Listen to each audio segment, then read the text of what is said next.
Good afternoon. Today, the United States of America is changing its relationship with the people of Cuba.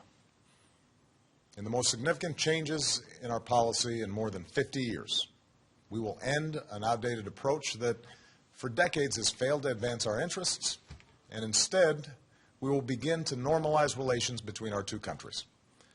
Through these changes, we intend to create more opportunities for the American and Cuban people and begin a new chapter among the nations of the Americas. There's a complicated history between the United States and Cuba. I was born in 1961, just over 2 years after Fidel Castro took power in Cuba, and just a few months after the Bay of Pigs invasion, which tried to overthrow his regime. Over the next several decades, the relationship between our countries played out against the backdrop of the Cold War and America's steadfast opposition to communism.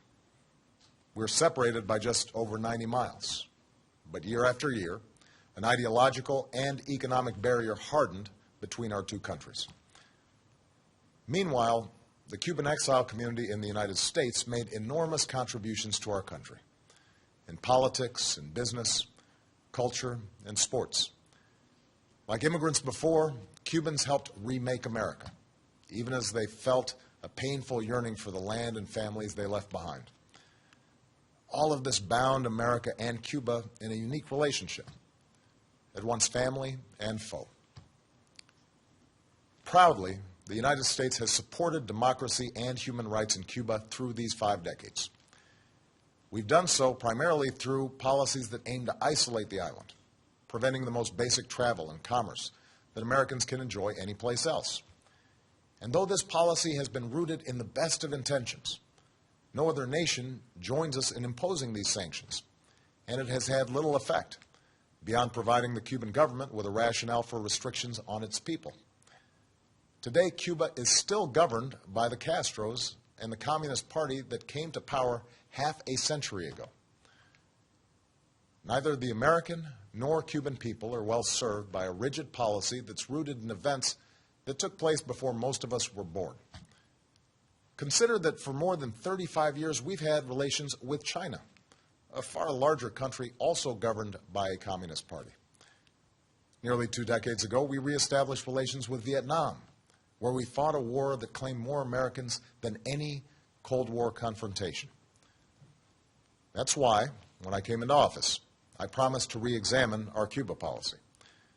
As a start, we lifted restrictions for Cuban Americans to travel and send remittances to their families in Cuba. These changes, once controversial, now seem obvious. Cuban Americans have been reunited with their families and are the best possible ambassadors for our values. And through these exchanges, a younger generation of Cuban Americans has increasingly questioned an approach that does more to keep Cuba closed off from an interconnected world. While I've been prepared to take additional steps for some time, a major obstacle stood in our way: the wrongful imprisonment in Cuba of a U.S. citizen and USAID subcontractor, Alan Gross, for 5 years. Over many months, my administration has held discussions with the Cuban government about Alan's case and other aspects of our relationship. His Holiness Pope Francis issued a personal appeal to me and to Cuba's President, Raul Castro, urging us to resolve Alan's case and to address Cuba's interest in the release of 3 Cuban agents who've been jailed in the United States for over 15 years. Today, Alan returned home, reunited with his family at long last. Alan was released by the Cuban government on humanitarian grounds. Separately, in exchange for the 3 Cuban agents, Cuba today released one of the most important intelligence agents that the United States has ever had in Cuba, and who has been imprisoned for nearly 2 decades. This man, whose sacrifice has been known to only a few, provided America with the information that allowed us to arrest the network of Cuban agents that included the men transferred to Cuba today, as well as other spies in the United States. This man is now safely on our shores. Having recovered these 2 men who sacrificed for our country, I'm now taking steps to place the interests of the people of both countries at the heart of our policy.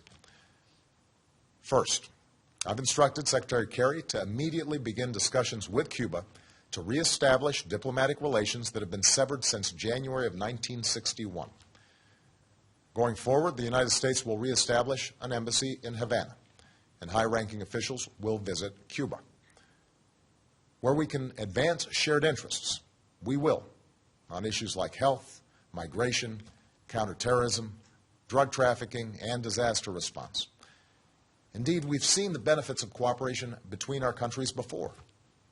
It was a Cuban, Carlos Finlay, who discovered that mosquitoes carry yellow fever. His work helped Walter Reed fight it.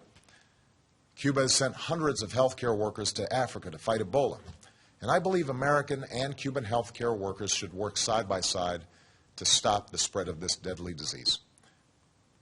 Now, where we disagree, we will raise those differences directly, as we will continue to do on issues related to democracy and human rights in Cuba. But I believe that we can do more to support the Cuban people and promote our values through engagement. After all, these 50 years have shown that isolation has not worked. It's time for a new approach. Second, I've instructed Secretary Kerry to review Cuba's designation as a state sponsor of terrorism. This review will be guided by the facts and the law. Terrorism has changed in the last several decades. At a time when we are focused on threats from al-Qaeda to ISIL, a nation that meets our conditions and renounces the use of terrorism should not face this sanction. Third, we are taking steps to increase travel, commerce, and the flow of information to and from Cuba. This is fundamentally about freedom and openness, and also expresses my belief in the power of people-to-people engagement. With the changes I'm announcing today, it will be easier for Americans to travel to Cuba, and Americans will be able to use American credit and debit cards on the island. Nobody represents America's values better than the American people, and I believe this contact will ultimately do more to empower the Cuban people. I also believe that more resources should be able to reach the Cuban people.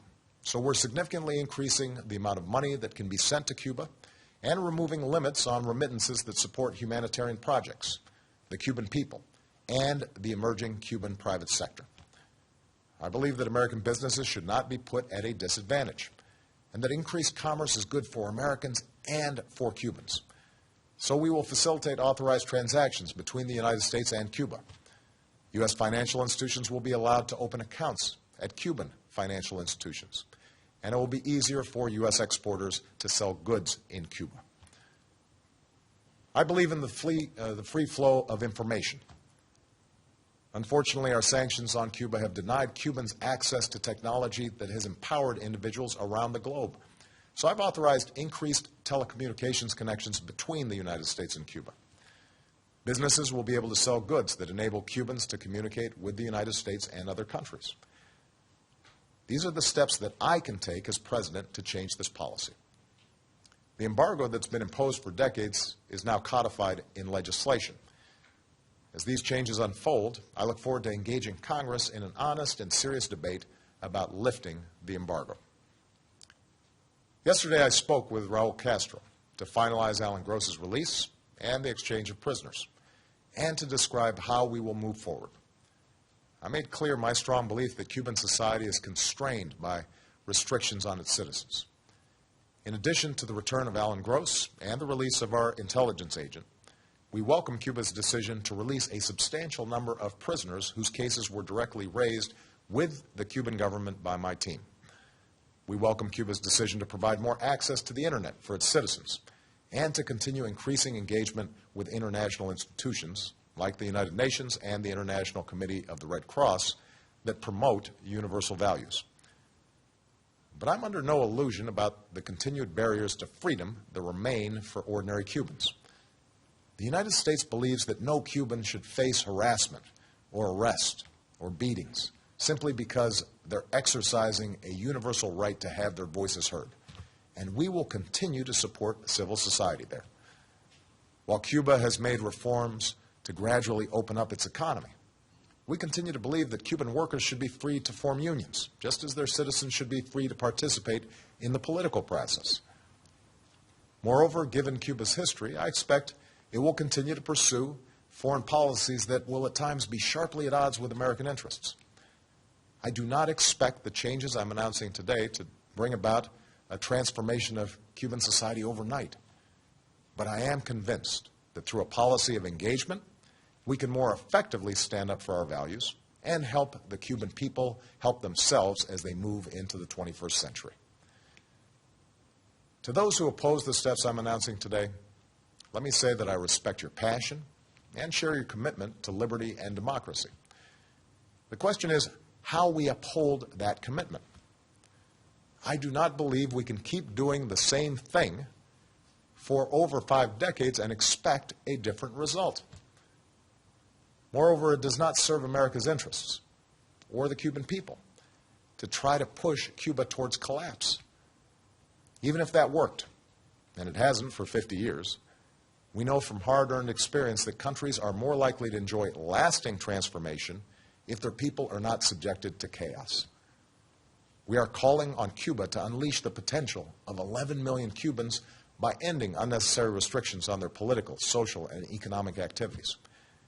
In that spirit, we should not allow U.S. sanctions to add to the burden of Cuban citizens that we seek to help. To the Cuban people, America extends a hand of friendship. Some of you have looked to us as a source of hope, and we will continue to shine a light of freedom. Others have seen us as a former colonizer, intent on controlling your future. Jose Marti once said, "Liberty is the right of every man to be honest." Today, I'm being honest with you. We can never erase the history between us, but we believe that you should be empowered to live with dignity and self-determination. Cubans have a saying about daily life. No es fácil. It's not easy. Today, the United States wants to be a partner in making the lives of ordinary Cubans a little bit easier, more free, more prosperous. To those who have supported these measures, I thank you for being partners in our efforts. In particular, I want to thank His Holiness Pope Francis, whose moral example shows us the importance of pursuing the world as it should be, rather than simply settling for the world as it is. The Government of Canada, which hosted our discussions with the Cuban government, and a bipartisan group of congressmen who've worked tirelessly for Alan Gross's release and for a new approach to advancing our interests and values in Cuba. Finally, our shift in policy towards Cuba comes at a moment of renewed leadership in the Americas. This April, we are prepared to have Cuba join the other nations of the hemisphere at the Summit of the Americas. But we will insist that civil society join us so that citizens, not just leaders, are shaping our future. And I call on all my fellow leaders to give meaning to the commitment to democracy and human rights at the heart of the Inter-American Charter. Let us leave behind the legacy of both colonization and communism, the tyranny of drug cartels, dictators, and sham elections. A future of greater peace, security, and democratic development is possible if we work together, not to maintain power, not to secure vested interests, but instead to advance the dreams of our citizens. My fellow Americans, the city of Miami is only 200 miles or so from Havana. Countless thousands of Cubans have come to Miami on planes and makeshift rafts, some with little but the shirt on their back and hope in their hearts. Today, Miami is often referred to as the capital of Latin America, but it is also a profoundly American city, a place that reminds us that ideals matter more than the color of our skin or the circumstances of our birth, a demonstration of what the Cuban people can achieve and the openness of the United States to our family to the south. Todos somos Americanos. Change is hard in our own lives and in the lives of nations. And change is even harder when we carry the heavy weight of history on our shoulders. But today we are making these changes because it is the right thing to do. Today America chooses to cut loose the shackles of the past so as to reach for a better future for the Cuban people, for the American people, for our entire hemisphere, and for the world. Thank you. God bless you, and God bless the United States of America.